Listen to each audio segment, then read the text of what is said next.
ನೋಡಿದ್ವಿ. ಅದರಲ್ಲಿ 2 ವಿಷಯ ಮಾತುಗಳು ಬರುತ್ತವೆ.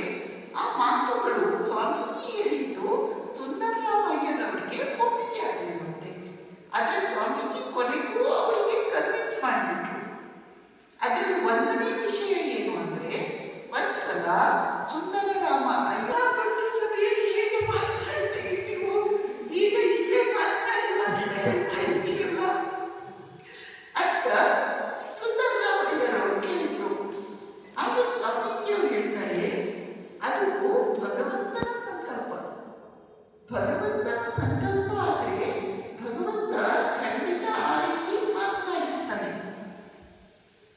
ತನ್ನ ಕಾರ್ಯವನ್ನು ನಡೆಸಲಿಕ್ಕೆ ಏನೇನು ಸಾಮರ್ಥ್ಯ ಬೇಕೋ ಅದನ್ನೆಲ್ಲ ಅವನೇ ಕೊಡ್ತಾನೆ.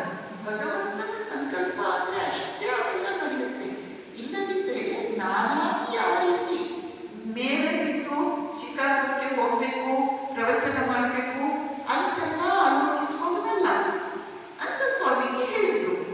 ಬಹಳ ಸಂಪ್ರದಾಯಸ್ಥ ವ್ಯಕ್ತಿಯಂತೆ, ಹಿಂದೂವಾದಿಯಂತೆ ಕಾಣಿಸ್ತಾ ಇದ್ದೀವಿ, ಆದರೆ ನಿಮ್ಮ ಮನಸ್ಸಿನ ಒಳಗಡೆ ಇನ್ನೂ ಭಗವಂತನ ವಿಷಯದಲ್ಲಿ ಬಹಳ ಸಂಶಯ ಇದೆ.